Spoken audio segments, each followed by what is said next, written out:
Laikā no 23. aprīļa līdz 18. maijam Daugavpils novada kultūras pārvalde rīkoja labdarības akciju Dāvā sapni. Akcijas mērķis bija palīdzēt 19 gadus vecajai jaunietei Anastasijai no Meduma pagasta. Nastja kopš bērnības slimo ar bērnu cerebrālo trieku. Papildus daudziem rehabilitācijas kursiem, ikdienas fiziskai adaptācijai meitenei ļoti nepieciešams vertikalizators, kas spētu pieredināt Anastasiju stāvēt. Neskatoties uz smago diagnozi, jauniete ir optimisma pilna, ir pabeigusi mācības Meduma vidusskolā un šobrīd neklātienē studē Latvijas biznesa koledžas viesnīcu menedžmentu. Meitene labprāt iesaistās sabiedriskās aktivitātēs, vairāk kārt piedalījusies adaptētās modes festivālā Modehash Francijā. Lai sniegtu iespēju Timčenko ģimenei iegādāties vertikalizatoru, tika nolemts sniegt katram labas gribas cilvēkam iespēju piedalīties Daugavpils novada kultūras dzīves labo darbu mēnesī, kura laikā bija pieejamas zīdojuma kastītes, tika organizēta mākslinieckā darbnīca, Višķu pagastā notika jauniešu labdarības zibakcija, bet mēnesis noslēdzās ar izsolu koncertu, kurā tika izsolīti cilvēku saziedotie, pašdarinātie mākslas darbi. Šeit ir daudz dažādu skaistu gleznu. Vai zini, kāpēc?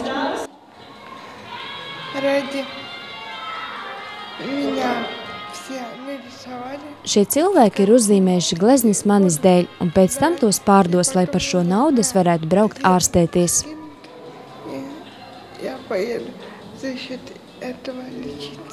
Kādu labu darbu tu pati vēlētos sniegt pasaulē?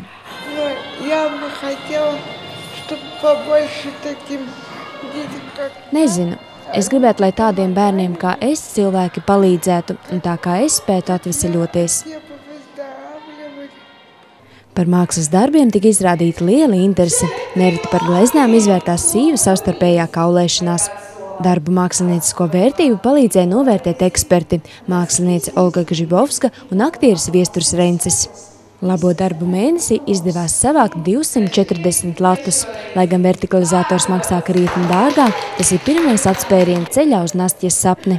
Par paveikto jutās gandarīt arī Daugavpils Universitātes mākslas menedžmenta studente Lina Barinova, kurai rīkotā akcija bija arī bakalaura darbs. Kad bija jau teikts, ka ir jāveido kādu bakalaura darbu un par to ir jābūt kaut kādam pasākumam, tad man rodas ideja, ka tādam pasākumam jābūt tādam, lai viņam būtu kaut kāds redzams rezultāts. Un tāpēc, kāds pasākums var būt ar rezultātu, tā var būt tikai tāda labdarība, lai es redzētu to. Знаете, мы, наверное, где-то не ожидали, что ради нас сделают такой, в общем, праздник. Ziniet, mēs pat negaidījām, ka mūsu dēļ sarīkos šādus svētkus. Ir briesmīgi, ja cilvēkam jādzīvo vientulībā. Tā ir laimīgi, kāds pastiep pretī rokas, otram vēlot labu. Vēlos pateikties visiem, kuri atrada iespēju un vēlējās mums palīdzēt. Milzīgs paldies visiem! Lai sargaņģeļi viņus sargā un palīdz. Sniedzot mums palīdzību, šie cilvēki paši kļuva bagātāki, jo labais rada labo. От того, что нам делают какую-то помощь, люди, наверное, и сами от этого богаче становятся. Добро должно порождать добро.